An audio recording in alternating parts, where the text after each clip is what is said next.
요즘은 덜 하지만 그 몇 주 전만 해도 그 아침에 일어나면 이제 확인하는 것 중에 하나가 전날 코로나 확진자 숫자입니다. 크게 늘어났으면 한숨을 이제 쉬면서 걱정을 하고 또 줄어들었으면 또 이제 안심을 이제 합니다. 작년에 이 코로나에 걸리지 않기 위해서 이제 마스크와 거리 두기를 힘썼다면 금년에는 물론 두 가지도 이제 지키고 있지만 백신 접종에 힘을 쓰고 있습니다. 그동안 이 독감 주사를 맞지 않았던 사람도 코로나 이 백신 주사는 꼭 맞고 있습니다. 길을 가거나 지하철을 타거나 어디를 가든지 어린이부터 노인까지 한 사람도 예외 없이 마스크를 다 하고 있습니다.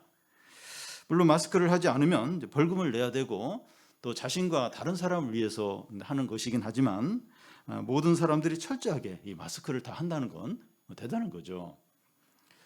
저는 모든 사람들이 코로나에 대해서 이렇게 조심하고 또 철저히 지키는 것을 보면서 물론 이렇게 하는 것이 필요하고 잘하는 것이지만 죄에 대해서도 이렇게 민감해야 되지 않나 하는 생각을 하게 됩니다. 코로나는 이제 건강에 안 좋고 또 심하면 목숨을 잃게 하지만 죄는 영혼을 병들게 하고 영원한 멸망에 처하게 되기 때문이죠. 우리는 코로나보다도 더 심각한 것이 죄라는 것을 알아야 합니다. 세상의 모든 고통과 불행과 슬픔의 진정한 원인은 죄에 있습니다. 사람들 안에 있는 갈등과 가정 안에서의 고통과 사회 안에서 수많은 범죄가 죄에서 다 나옵니다. 예루살렘에 모여있는 유대인들은 큰 죄 가운데 있었습니다. 그들의 죄는 도덕적이고 윤리적인 죄와는 성격이 다른 아주 심각한 죄입니다. 그들의 죄는 하나님의 아들을 거부하고 십자가에 달아서 죽인 죄입니다. 이 죄는 가장 큰 죄이고 무엇을 해도 용서받을 수 없는 죄입니다. 그런데 예루살렘에 모인 유대인들이 오순절날 이 성령 충만한 베드로를 통해서 하나님의 말씀을 듣는 거예요. 그들이 십자가에 못 박아 죽인 예수의 생애와 죽음과 부활과 승천과 성령 내려주심의 말씀을 듣는 겁니다. 우리에게는 이 말씀이 별 느낌이 없이 이제 들릴 수 있을지 모르지만 그 당시 유대인들에게는 큰 충격이었어요. 한 달 반 전에 자기들이 십자가에 못 박은 예수가 하나님이 아들이었고 시편에 다윗이 시편에 말한 대로 그가 이제 부활을 했고 승천했고 성령을 내려 주었다는 겁니다.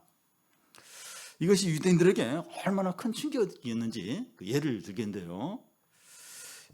수년 전에 어떤 남자가 자기 아내를 강물에 빠뜨리고 아내가 자살했다고 이렇게 허위로 경찰에 신고했습니다. 그런데 그 아내가 헤엄쳐 나와서 자기 남편을 고소를 한 겁니다. 그 남편이 얼마나 놀라고 얼마나 큰 충격을 받았겠습니까? 그와 같은 일이 일어난 거예요. 유대인들이 예수님을 십자가에 달아 죽이고 모든 것이 끝났다고 잊고 있었는데 그 예수가 다시 살아나셨을 뿐만 아니라 그가 하나님의 아들이고 또 하나님 보좌 우편에 앉아 계시고 그들이 지금 보는 성령을 내려주셨다는 겁니다. 하나님께서 그를 주와 그리스도가 되게 하셨다는 거예요. 베드로의 설교를 들으면서 유대인들은 놀라고 큰 충격을 받고 어떻게 할지 모르는 겁니다. 베드로의 설교를 들은 유대인들이 어떻게 반응을 합니까? 37절을 보면 그들이 이 말을 듣고 마음에 찔려 베드로와 다른 사도들에게 물어 이르되 형제들아 우리가 어찌할꼬 하거늘. 베드로의 말씀을 들은 유대인들이 마음에 찔림을 받은 겁니다.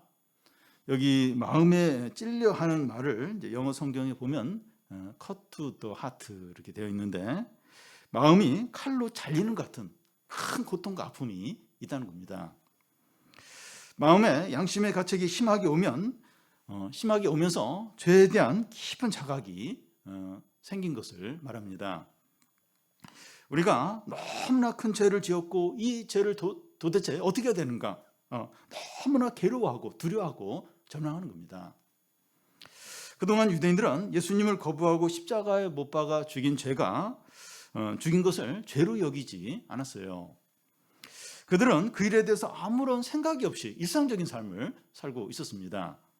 그런데 베드로의 설교를 듣고 나서 그 일이 얼마나 큰 죄인가 하는 걸 생각하고 너무나 괴로워하는 겁니다. 아무 생각 없다가 이렇게 생각하는 것이 너무나 중요합니다. 예를 들어서 이 직장에서 상관이 아래 직원이 실수하면 그리고 또 업무를 잘 못하면 막 대놓고 면박을 주고 무시하는 말을 거침없이 했습니다. 아래 직원이 너무 힘들어서 이제 정신과 치료를 받고 그것도 뭐 더 이상 안 돼서 직장을 이제 그만뒀습니다.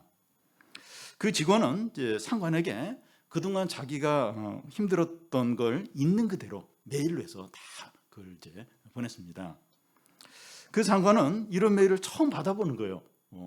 그동안 뭐 몇몇 직원들이 나갔는데 뭐 그런 이렇게 메일 보낸 사람 없었는데 이 사람은 그 메일을 다 자기가 힘들었던 거 그 메일을 처음 이제 받아보고 자신이 다른 사람을 이렇게 괴롭게 했나 돌아보면서 생각을 하는 거예요. 내가 그렇게 사람을 힘들게 했나 심각하게 생각을 하는 겁니다. 이런 메일을 받아보기 전에는 그 일에 대해서 생각이 없었어요. 아무 생각이. 뭐 잘못했으니까 이제 내가 지적을 한 것이고 또 그런 그 지적을 받고 잘하라고 한 거라고 하면서 전혀 아무 생각이 없었는데 그 메일을 받아보면서 깊이 생각을 한 거예요. 내가 이렇게 사람을 힘들게 했나? 괴롭게 했나? 이제 그때서 생각을 이제 하는 거죠.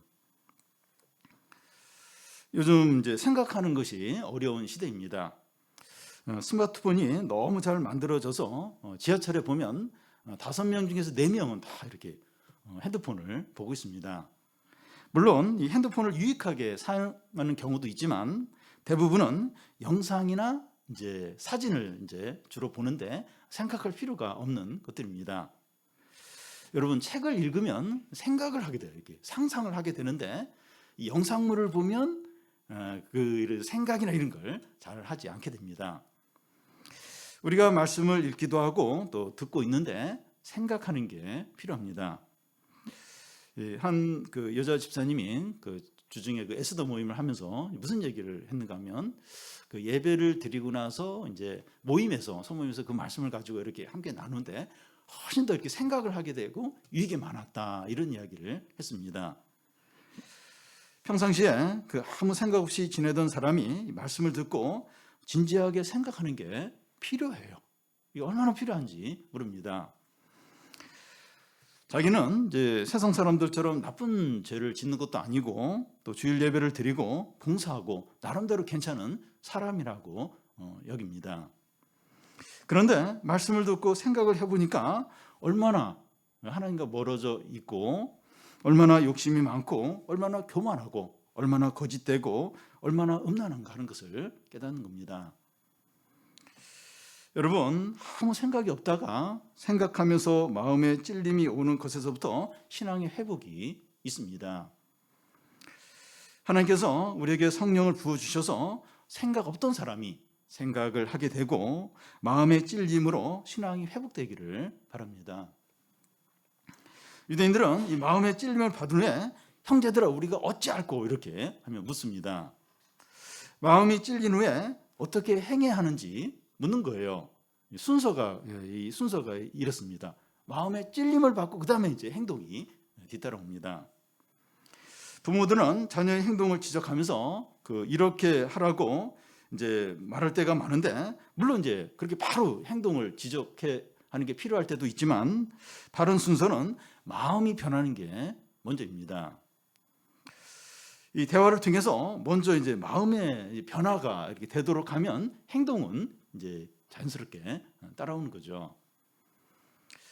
금죽 같은 내 새끼라는 그 TV 프로 상담 프로가 있는데 거기 보면 이 부모와 자녀 문제를 다루는 핵심이 뭔가 하면 대화인 것 같아요. 이렇게 대화를 하라고 막 화내고 또 바로 지시하기보다 대화를 하라고 그렇게 계속 이렇게 강조하는 걸 이제 보게 됩니다.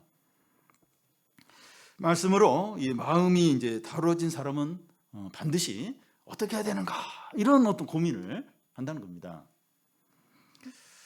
이 말씀을 듣고 생각하게 되면 그러면 어떻게 해야 되지? 이렇게 한다는 겁니다. 반드시 이제 그 행동 그 다음에 그걸 고민을 하게 된다는 겁니다. 그런데 이 자기가 행한 일을 후회하고 마음으로 이제 고통스러워하는 것과 이 말씀을 생각하면서 괴로워하는 것은 하늘과 땅만큼 차이가 있습니다. 예를 들어 이 가룟 유다는 예수님을 죽인 후에 양심의 가책을 받고 고통스러워하다가 생각을 많이 한 거죠. 그러다가 자살로 이제 끝났습니다. 양심의 가책을 받았지만 하나님의 말씀을 가지고 생각을 하는 건 아니었어요. 얼마나 하나님 말씀 많이 예수님 말씀 들었습니까? 근데 그 말씀을 가지고 고민은 하지 않는 거예요. 그냥 고민만 하고 후회만 하고 막 괴로워하다가 그냥 극단적인 선택을 하고 끝나버렸습니다. 반면에 이 베드로의 경우는 예수님을 모른다고 3번이나 부인하는 큰 죄를 지었지만 닭 울기 전에 네가 나를 모른다고 부인하리라 하는 예수님 말씀을 기억하고 이렇게 슬퍼하고 회개했어요. 회개했지만 그 말씀을 기억하고 다시 일어났죠. 일어나서 이 교회에 큰 부흥을 이루는 그런 삶을 사는 걸 우리가 이렇게 볼 수 있습니다. 자신의 죄에 대해서 고민하고 괴로워하는데 말씀 없이 하면 비참해요. 그냥 막 괴로워하고 고통하고 말씀 없이 그러면 그래 비참한 거예요. 참 삶이 불행해진 겁니다. 그런데 말씀과 함께 고통스러워하면 시간이 지나면서 회복이 돼요. 그리고 아주 복된 삶을 살게 됩니다. 그래서 우리가 이 생각하고 고민해야 된다. 맞아요. 그런데 말씀과 함께 이렇게 고민하는 거예요. 좀 아파야 돼요. 좀 생각을 해야 됩니다. 생각을 해야 돼요. 그러면 이제 결국 이제 시간이 지나서 회복이 되고 아주 복된 아주 아름다운 삶을 살게 되죠. 다음은 이 사람들의 물음에 대한 베드로의 답변입니다. 38절에서 이 40절까지를 보면 우리 한 절씩 교대 읽겠습니다. 베드로가 이르되 너희가 회개하여 각각 예수 그리스도의 이름으로 세례를 받고 제사함을 받으라. 그리하면 성령의 선물을 받으리니.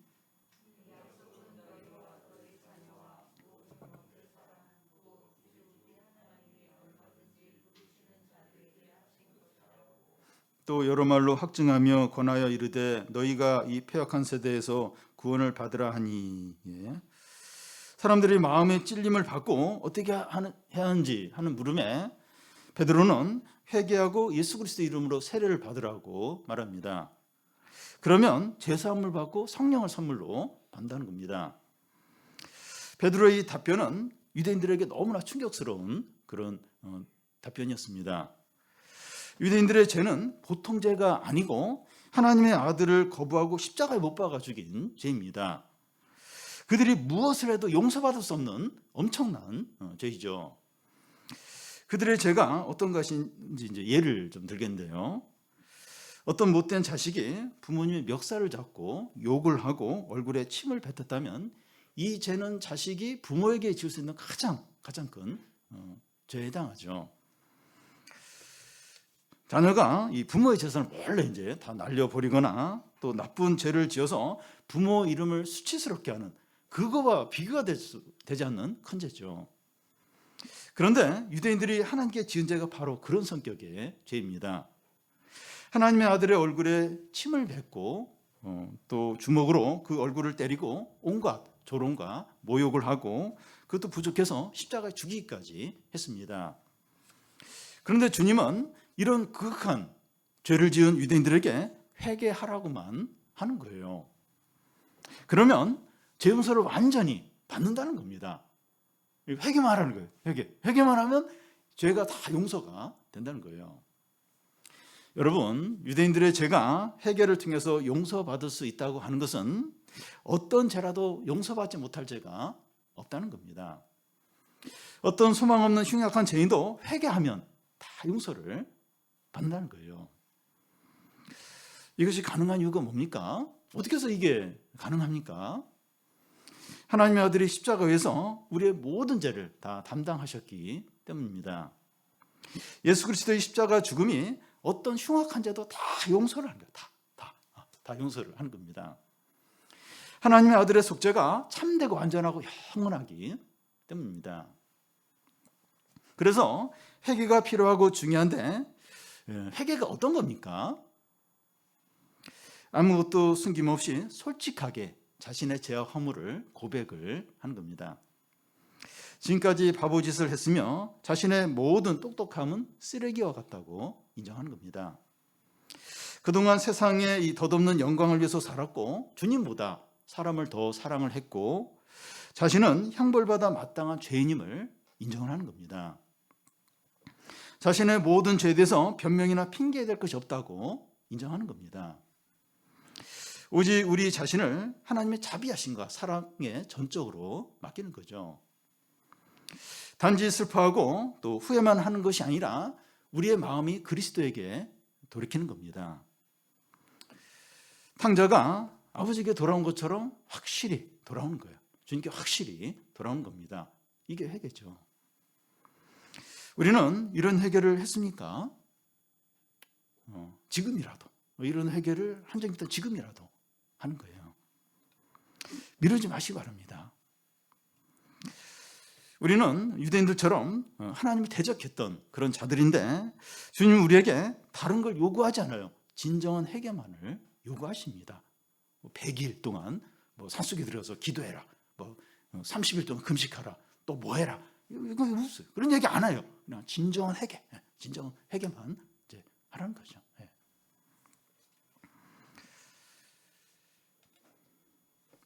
회개하는 것보다 더 시급하고 중대한 일은 없습니다. 지금 주님의 이름으로 우리가 회개를 하면 지금 여기서 다 용서를 해주세요. 한번 생각을 해보고 한 일주일 후에 용서하든지 아니에요. 여기서 주의 이름으로 진정으로 회개하면 지금 여기서 다 용서해요. 다 용서를 해주십니다. 지금 우리에게 더 시급한 거, 제일 급한 거 회개하는 거, 진정한 회개입니다. 그리고 회개는 세례와 함께 이루어집니다. 세례요한의 세례는 이제 죄인임을 인정하는 자에게 이제 베푸는 이제 세례였습니다. 그런데 베드로가 여기서 말하는 세례는 예수 그리스도의 이름으로 행해지고 성령과 관련이 있습니다. 세례는 단지 죄 용서만을 받는 것이 아니라 예수님과 연합하는 것이고 성령을 선물로 받는 겁니다. 우리 대부분 세례를 이제 받았는데요.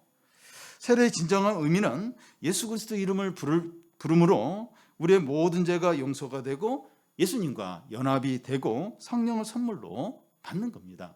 이게 세례의 진정한 의미입니다. 교회에서 세례를 받은 사람이 다 이렇게 된다는 것이 아니라 세례의 진정한 의미가 이런 것입니다.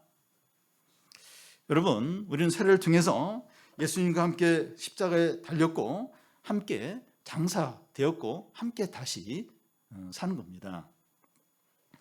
예수님과 우리가 하나로 연합된 거예요. 우리가 예수님과 연합된 상태이기 때문에 성령을 선물로 받는 겁니다. 이것이 세례의 진정한 의미입니다. 우리 다 세례를 받았어요. 세례를 받았어요. 이게 세례의 진정한 의미예요. 그리스도와 연합하고 내가 죽었고 그리고 성령을 선물로 받고 이게 세례, 우리가 받은 세례의 진정한 의미입니다. 그래서 우리가 예수 그리스도 이름으로 세례를 받았다고 하는 것은 더 이상 내가 없는 거예요. 나는 없는 거예요. 나는 더 이상 세례를 받았다. 나는 없는 겁니다. 나는 죽었고 내 안에 그리스도가 사시는 겁니다. 내 욕심과 내 만족과 내 행복을 위해서 사는 것이 아니라 나를 위해 죽었다가 다시 사신 주님을 위해서 사는 거죠.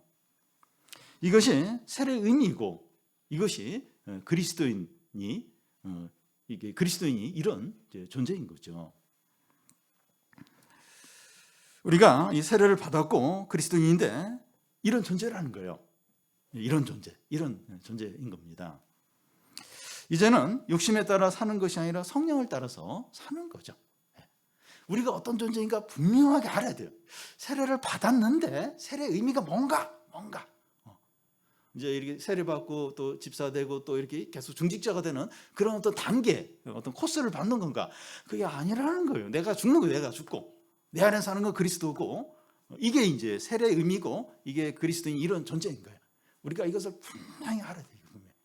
이걸 모르기 때문에 많은 문제들이 많이 생기죠. 많은 고통들이 따라오는 거죠. 이걸 분명히 알아야 됩니다. 그런데 이런 약속과 축복은 하나님이 모든 믿는 자에게 주시는 겁니다. 39절을 보면 우리 같이 한번 읽겠습니다. 이 약속은 너희와 너희 자녀와 모든 먼데 사람 곧 주 우리 하나님이 얼마든지 부르시는 자들에게 하신 것이라. 회개하고 세례를 받는 자들에게 죄 용서와 또 이 성령을 주신다는 약속은 지금 베드로의 설교를 듣고 있는 유대인들뿐만 아니라 그들의 후손들과 먼 데인 사람, 모든 이방인들에게까지 주어진다는 겁니다. 이 시간 예배드리는 우리에게 주시는 약속입니다. 어느 시대나 어느 지역이나 주의 이름을 부르는 모든 자에게 죄 용서와 성령을 선물로 주십니다. 그런데 오늘 많은 사람들이 불행과 고통과 절망과 비참한 가운데 사는 이유가 무엇입니까? 이 복음을 모르기 때문입니다. 오늘날 교회를 출석하는 교인들도 세상 사람들과 차이가 없이 불행하고 비참하게 살아가고 있어요. 그 이유는 복음을 모르고 그리스도인이 어떤 존재인지 모르고 살기 때문입니다. 이 교회를 다니는데 세상 사람하고 차이가 없어요. 너무 불행하고 비참한 거예요. 오히려 어떤 면에서 더 비참한 것 같아요. 왜 그렇습니까? 이 복음을 몰라요. 그리스도인이 어떤 존재인지 몰라요. 모르면서 살아가는 겁니다. 세례의 의미가 뭔지, 그리스도인이 어떤 존재 모르는 거예요. 복음이 뭔지 모르는 거예요. 그러니까 세상 사람과 차이가 없어요. 똑같이 불행하고 비참하고 그렇게 이제 살아가는 거죠. 중요한 것은 자꾸 반복해서 말해야 합니다. 전에 청소년 캠프에서 한 학생이 저희 설교에 대해서 코멘트를 하는데 왜 같은 말을 왜 반복해서 말하냐, 한번 얘기하면 되는데 왜 자꾸 반복해서 얘기하냐고 그런 말을 한 적이 있습니다. 베드로는 유대인들에게 회개하라고 하는 말을 어느 정도 이렇게 하고 그치는 것이 아니라 여러 말로 반복을 하는 거예요. 40절에 보면 또 여러 말로 확증하여 권하여 이르되 너희가 이 패역한 세대에서 구원을 받으라. 여러 말로 이렇게 반복을 하는 거예요. 여러 말로 다시 막 확증을 하면서 이 패역한 세대에서 구원받으라 하는 겁니다. 여러분, 이 구원이라는 말이 참 중요한 단어입니다. 일반적으로 이 구원이라는 말을 생각해봐도 얼마나 중요한 말인지 모릅니다. 예를 들겠는데요, 그 수년 전에 이 보령 앞바다에서 10m 높이의 파도가 확 이제 덮친 적이 있어요. 그때 40명 정도가 그때가 그 어떤 휴일이었는데 40명 정도 이제 바닷속으로 확 끌려간 거예요. 그 중에서 이제 27명은 구조가 되었는데 나머지 사람들은 생명을 잃었습니다. 함께 바닷물에 빠졌다면 구조된 사람과 구조되지 못한 사람은 너무나 큰 차이가 됩니다. 아니, 구조될 수도 있고 구조 안 될 수도 있고 그런 게 아니에요. 한 사람이라도 구조해서 살려야 되는 거죠. 구원의 문제가 이런 겁니다. 그런데 오늘날 사람들은 구원받는다 이런 걸 중요하게 여기지 않을 뿐만 아니라 조롱까지 해요. 구원받아야 된다. 조롱이에요. 다 조롱합니다. 교인들도 구원의 문제에 대해서 구원받으면 좋고 구원 못 받으면 어쩔 수 없이 이런 식으로 가볍게 생각하는 경우가 있습니다. 취업이나 대학이나 어디 이렇게 아파트 당첨되는 이런 것만 굉장히 중요해요. 굉장히. 근데 이 구원의 문제에 대해서는 구원받으면 좋은데 구원 안 받으면 어쩔 수 없이 약간 이런 이제 태도인 겁니다. 내 믿음으로 구원을 받을 수 있을까? 오늘 밤이라도 주님 앞에 가면 구원을 받을 수 있을까? 진지하게 점검을 해봐야 합니다. 사람의 일은 모르기 때문에 언제 어떤 일이 이게 모르는 거예요. 그래서 내 믿음이 나를 구원할 수 있을까? 이걸 생각을 해봐요. 진지하게 돌아봐야 됩니다. 여러분 그렇잖아요. 이렇게 갑자기 소식 들리잖아요. 이렇게 친구 또 며칠 전에 만났던 사람 갑작스럽게 무슨 일이 일어나는 거예요. 언제 무슨 일이 날지 몰라요. 그래서 이 구원의 문제를 생각을 해야 돼요. 근데 베드로는 무엇으로부터 구원을 받으라고 합니까? 지금 홍수가 난 것도 아니고 지진이 일어나는 것도 아니고 전쟁이 일어나는 것도 아니고 이 코로나로부터 지금 벗어나고 있는데 무엇으로부터 구원을 얻으라는 겁니까? 너희가 이 패역한 세대로부터 구원을 받으라는 거예요.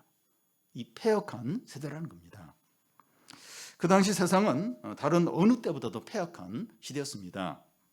하나님의 아들이 오셔서 가르치고 이적을 행하셨지만 믿지 않는 그 배척한 세대입니다. 그런데 오늘날 이 세상도 동일하게 패역한 세대입니다. 지금도 사람들은 여전히 복음을 거부하고 예수님을 믿지 않고 기독교를 조롱하고 있습니다. 뭔가 기회만 되면 거침없이 막 조롱을 하고 욕을 하고 그렇게 하고 있습니다. 2000년 전에 예수님을 거부하고 십자가에 못 박은 세대와 본질적으로 차이가 없어요. 똑같습니다. 오히려 악하면 더 악했지 다르지 않습니다. 여러분, 우리가 사는 이 세대는 진리에 대해서 구부러져 있고 하나님을 모든 분야에서 몰아내고 있는 시대입니다. 정치와 교육과 문화와 예술과 모든 분야에서 예수님을 다 배척을 하고 있습니다.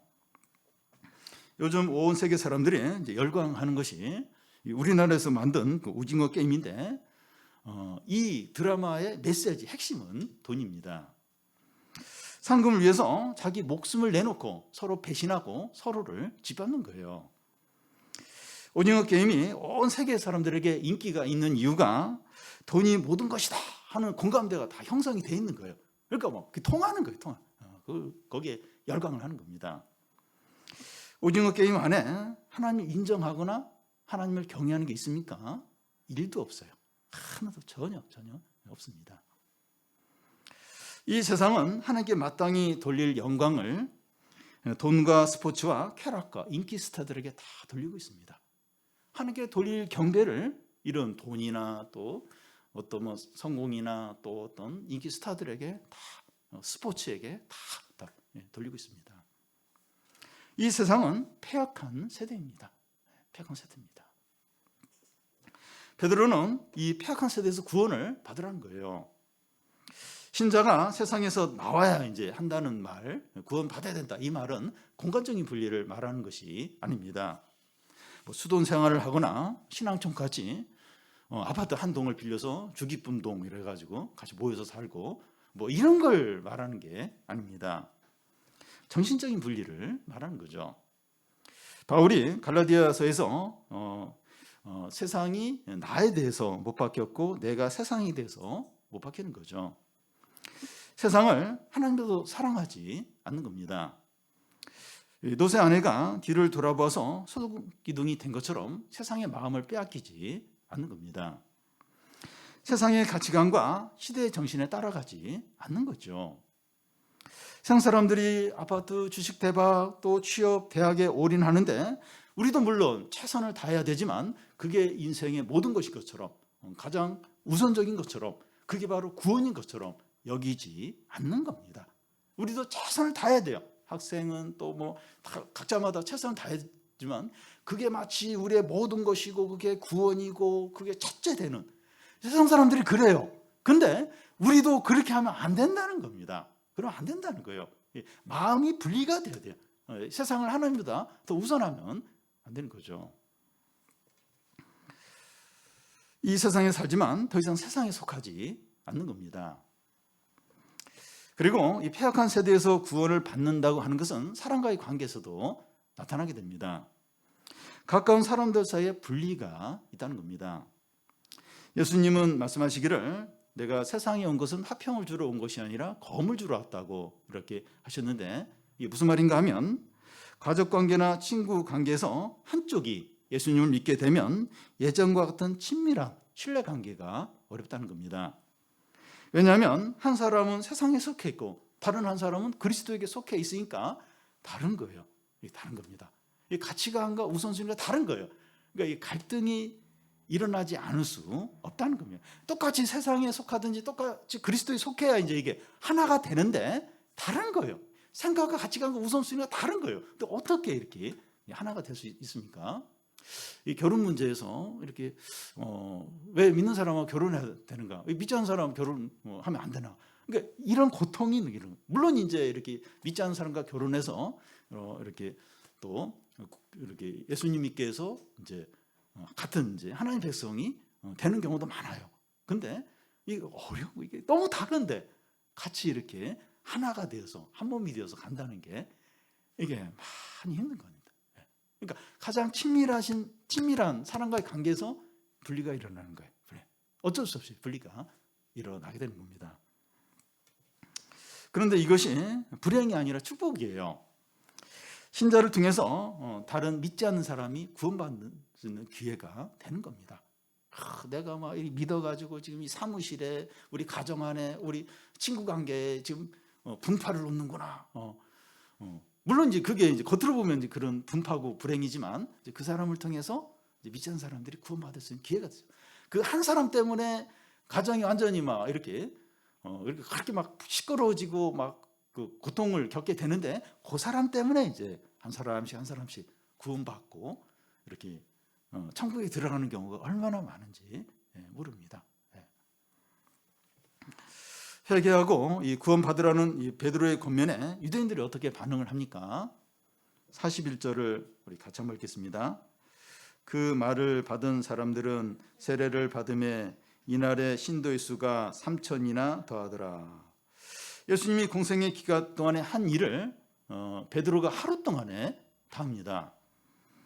이것이 성령의 역사죠. 예수님이 전에 제자들에게 말씀하시기를, 성령이 너희에게 임하면 너희가 내가 하는 일을 하고 내가 하는 일보다 더 큰 일을 하게 된다고 하셨는데, 이루어진 거예요. 바로 이루어진 겁니다.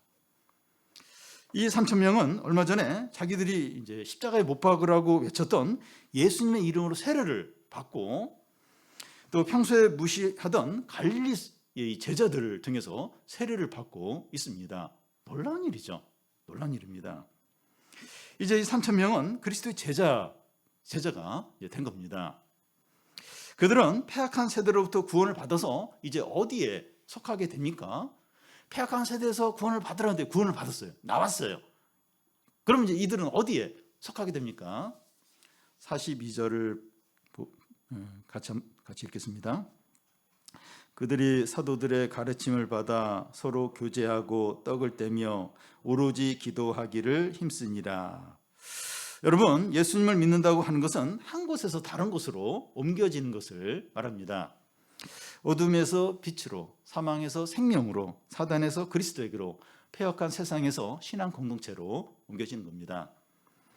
이 3,000명의 제자들은 자기가 사는 곳에 흩어져서 예전처럼 사는 것이 아니라 한 곳으로 모였습니다. 그들은 함께 정기적으로 모여서 사도들의 가르침을 듣고 서로 교제하고 힘써서 기도했습니다. 성도가 개인적으로 하나님을 만나는 것도 필요하지만 공동체적으로 함께 만나는 게 더 중요합니다. 왜냐하면 하나님께서 성령과 말씀과 은혜를 내려주시는데 개인보다도 공동체에 더 풍성하게 내려주시기 때문입니다. 여러분, 성경은 개인에게 이렇게 말씀한다기보다는 공동체에 이렇게 주시는 말씀으로 보는 게 더 옳습니다. 코로나 상황 가운데서 우리가 온라인으로 혼자서 혹은 가족끼리 이렇게 예배를 드리는데 어쩔 수 없어서 이제 그렇게 하고 있지만, 교회에 다 함께 모여서 예배 드리는 것과 다르다는 것을 우리는 느끼고 있습니다. 여러분, 그리스도인은 세상에서 분리되어 신앙 공동체에 속한 자들입니다. 공동체에 속할 수도 있고 속하지 않을 수도 있는 게 아니에요. 이게 뭐 이럴 수도 있고 그럴 수도 있고, 혼자서 이렇게 예수 믿고 구원 받으면 되는 거지. 물론 그게 전혀 불가능한 건 아니지만 그런 게 아니에요. 그럴 수도 있고 안 그럴 수도 있고 그런 게 아닙니다. 테니스 동아리 회원처럼 이름만 올려놓고 이렇게 형식적인 그런 관계가 아니라 공동체 안에서 서로 긴밀하게 연결되고 연합되어 있는 한 가족이고 한 몸인 거죠. 그래, 알았어. 그러면 교회 이제 이름 걸어놓고 이렇게 한 번씩 얼굴 도장 찍고 그러면 뭐 되는 거 아니까, 그런 의미가 아니에요. 그런 의미가 이게 딱 연합하는 한 몸, 한 가족으로 연합돼서 서로 교제하는, 이게 이제 공동체에 속하는 거죠. 그러면 신앙 공동체 안에서 무엇을 합니까? 공동체에 속하라고 했는데 속해서 뭘 하는 거죠? 사도들의 가르침을 받아 하는데 하나님의 말씀을 계속 들어야 합니다. 복음을 아는 것만은 부족해요. 규칙적으로 말씀을 들어야 됩니다. 그리고 서로 교제하여 하는데 성도들은 그리스도 안에서 마음을 열고 서로 교제를 하는 겁니다. 코로나 가운데서도 우리 교인들이 줌으로 열심히 성도 교제를 하셨습니다. 여러분, 이 기독교는 하나님과 1대1로 만나는 게 전부가 아니라 같은 성도들끼리 만나야 됩니다. 다른 성도들과 교제할 때 때때로 갈등이 있기는 하지만 자신에게 필요한 부분이 다른 성도들을 통해서 채워지는 거죠. 그러니까 안 만나면, 그러니까 뭐 큰 교회들 가운데 보면 그냥 예배 마치고 다 그냥 뿔뿔이 흩어요. 뭐 교제하고 뭐 이렇게 뭐 모임하고 이런 걸 잘 안 해요. 물론 이제 가까운 사람들끼리 만나서 뭐 하긴 하지만 이렇게 그냥 흩어져 버립니다. 그러면 뭐 갈등할 것도 없어요. 근데 막 교제하고 또 함께 뭐 이렇게 시간을 보내다 보면 자꾸 이게 막 충돌이, 갈등이 일어나는 거예요. 막 미운 사람도 생기고 막. 근데 그건 어쩔 수 없어요. 죄인들이기 때문에 어쩔 수 없습니다. 근데 함께 이렇게 교제하면서 서로 자기가 가진 은사를 나누게 되죠. 그러면서 이제 다른 사람으로 통해서 이제 필요가 채워지는 거예요. 그러니까 풍성한 거예요. 그래서 이렇게 모이면 뭐도 없는데 그냥 그렇게 풍성해요. 부족함이 없는 걸 느끼게 됩니다. 그리고 이제 기도에 힘쓴 일을 하는데 성도들은 함께 모여서 이제 기도를 하는 겁니다. 이런 일들은 이제 형식적으로 하는 것이 아니라 오로지 힘쓰니라 이렇게 이제 기도하는 거예요. 그러니까 모임 목적이 이제 기도하러 모인 것처럼 이제 그렇게 힘써서 기도하는 겁니다. 왜 이렇게 성도들이 모이면 기도를 해야 하는가 하면 너무 힘들어요. 너무 이 세상이 너무 힘들어요. 너무 어렵고 감당이 안 되고 너무 마음이 상하고 너무 절망이 생기고 그러니까 이제 모이면 기도할 수밖에 없죠. 힘써서 기도하는 거죠. 여러분, 우리는 그 예수님을 믿음으로 폐역한 세대에서 신앙 공동체로 옮겨졌습니다. 그리스도인은 반드시 이렇게 소속이 옮겨진 자들이라는 거예요. 근데 여기서 이제 생각이 드는 게, 아니 성도들이 이렇게 세상에 흩어져서 세상이 빛과 소금의 역할을 해야 되지 믿는 사람들끼리 모였으면 되겠는가? 그런 어떤 이제 의문이 들 수 있습니다. 근데 신앙 공동체에 속해서 이렇게 풍성한 은혜를 누린 사람만이 세상에 나아가서 빛과 소금의 역할을 하게 됩니다. 여러분, 한국교회의 문제는 세상에 나가서 막 어떤 그걸 안에서가 문제가 아니라 세상을 떠난 적이 없어요. 그리고 신앙 공동체에 속한 적이 없는 겁니다. 그러니까 세상을 떠난다고 하는 것은 이 세상의 가치관과 이 시대의 정신을 따라가지 않는 건데, 몸은 교회에 와 있지만 여전히 세상적인 생각을 세상 사람과 차이가 없어요. 똑같이 세상처럼 중요하게 여기는 거 똑같이 중요하게 여기고, 몸은 이제 교회에 와 있지만 폐역한 세상에서 구원을 받은 적이 없는 거예요. 그리고 신앙 공동체에 왔으면 말씀을 듣고 서로 말씀 가운데 교제하고 힘써서 기도해야 되는데 그렇게 하는 적이 없는 거예요. 몸만 이제 이렇게 오고, 그러니까 세상을 떠난 적도 없고 신앙 공동체에 속한 적도 없고, 그러니까 교회가 우리 사회에서 왜 있어야 되는지, 그러니까 교회가 막 피해만 주는 것 같아요, 사회에. 왜 그렇습니까? 다른 게 문제가 아니에요. 세상을 떠난 적이 없는 거예요. 신앙 공동체에 속한 적도 없는 겁니다. 그런 교인들이 많으니까, 한국 교회가 그런 어떤 그 성격이니까 이게 문제가 심각한 겁니다. 교회가 왜 있어야 되는지, 우리가 우리 자신을 돌아봐야 됩니다. 교회 와요. 교회 예배 드리는데 내가 이 폐악한 세상에서 떠났는지, 분리가 됐는지, 이 시대의 정신, 사람들이 추구하는 그걸 똑같이 추구하고 있지는 않는지, 그리고 이 공동체에 속한다고 하는데 내가 진짜 말씀을 진지하게 전심으로 듣고 성도들 간에 전심으로 교제하고 힘써서 기도하는지 이걸 진정으로 돌아봐야 됩니다. 여러분, 우리가 이 사도행전에서 초대교회를 보는데 초대교회 어떻습니까? 이렇게 하는 거예요. 폐역한 세대에서 분리가 되고 함께 모여서 말씀을 나누고 전심으로 기도하고 서로 교제하고, 이 초대교회가 어떻게 됐습니까? 노마를 정복했어요. 노마를 바꿨습니다. 세상을 바꿨어요. 이겁니다, 이거. 왜 2000년 지난 이 현대교회는, 우리 한국교회는 왜 이럴까? 여기서 교회의 어떤 성격을 잃어버린 거예요. 신자다움을 잃어버린 겁니다. 그러니까 아무리 힘이 없어요. 그 당시 그 21세기 그 초대교회 때 그 신자들은 뭐 여자들, 가난한 사람들, 노예들, 처음에 그런 사회적인 지위가 있는 사람이 없어요. 근데 현대 교인들은 뭐 장관도 있고 뭐 대통령 후보 중에 개신교 교인들 여러 명 있어요. 그런데 사회에 영향력이 없어요. 왜 그렇습니까? 세상을 떠난 적도 없고 신앙 공동체에 속한 적도 없고 그냥 이름만 무늬만 신자이니까 이제 아무런 영향력이 없는 겁니다. 여러분 회개를 해야 됩니다. 회개. 오늘 이제 회개를 해야 된다는데 이 부분을 진지하게 생각을 해봐요. 회개를 해야 돼. 신자다운가 신자다운가. 세례를 받았는데 그리스도인이라고 하는데 내가 죽었는가? 내가 사는데 내 욕심과 내 만족과 내 행복을 위해서 사는 건 아닌가? 내 안에 진짜 그리스도가 사는가? 내가 진짜 그리스도를 위해서 모든 걸 하고 있는가? 그리고 세상을 떠난 적이 있는가? 내가 진짜 세상을 떠났나? 내 마음이 진짜 어디가 있는가? 내 우선순위가 어디가 있는가? 세상 사람과 차이가 뭔가? 주일날 교회 오는 거 그거 외에는 식사 시간에 잠깐 이렇게 묵념하듯이 그거 외에는 차이가 없지는 않는가? 내가 이 신앙 공동체에 속했다고 하는데 진짜 말씀을 진짜 사모하고 그리고 진짜 마음을 열고 교제하고 진짜 힘써서 기도하는가? 우리 회개를 해야 됩니다. 우리 그냥 넘어가면 안 되고 마음에 찔려야 돼요. 아파야 됩니다. 왜 이런가? 교회가 왜 이렇게 욕을 먹는가?